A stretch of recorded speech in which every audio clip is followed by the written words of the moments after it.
Мына эми бүгүн Жогорку Кеңештин депутатынын мандатын тапшырганга баратам.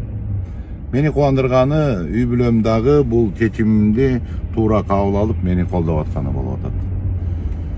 Жогорку Кеңештин депутаты болуп, эмне уттум, эмне утулдум?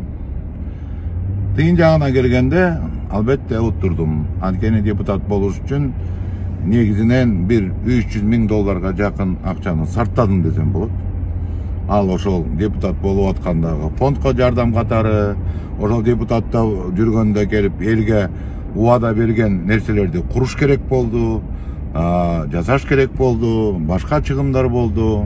Анын үчүн кийин карыз болуп ушу Борбор шаардагы чок ортосундагы үйүмдү саттым. Бирок мен муну утулуш деп эсептейм, анткени ар бир жылда деле биз айтыш фонду маданият үчүн ушундай нерселерди сарптап келгенбиз жана сарттай беребиз. Аны эми утканым, мен сыймыктанам ушул парламентте Мыктыбек Абдулдаев сыяктуу, Өмүрбек Текебаев сыяктуу, Исхак Масалиев сыяктуу инсандар менен чогуу иштешип, ошолор менен баарлашканыма мен чынында сыймыктанам. Жогорку Кеңештен дос күттүм. Алмамбет Шыкмаматов сыяктуу, Каныбек Иманалиев сыяктуу, Эмил Токтошев сыяктуу досторду күттүм. Анткени кыйын кезең убактарда биз чогуу болуп калдык. Мүмкүн биздин ынтымагыбызды бул ширетти деп ойлойм.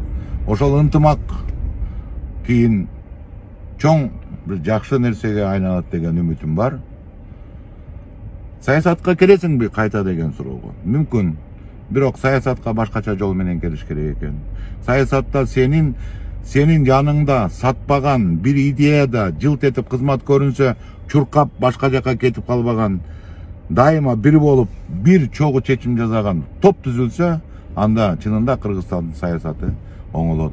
Себеп дегенде караңыздарчы, мынагу бийликтин талашынан бүгүнкү күндө, эгерде мынагу 3-4 күн мурун кандайдыр бир мамлекет ушу Кыргызстан өлкөсүн басып алам десе, ал ишке ашып кетмек. Анткени биз бийлик, байлыктын кумары менен көптөгөн мамлекеттик коопсуздук, стратегиялык маселелерде болгон нерселерди унутуп калып аттык.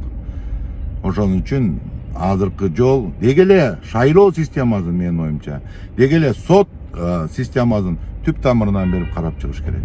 Ошондо Кыргызстан өсөт, ошондо биздин Кыргызстан оңолот.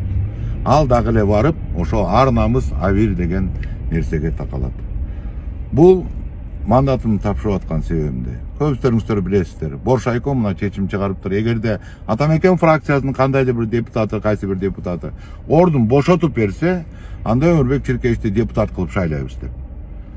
Мен ойлойм, ушул фракциянын лидери, Атамекен партиясынын лидерине негизи эле ар бир Атамекен фракциянын депутаты орун бошотуп бермек. Мен чечимди биринчи кабыл алдым.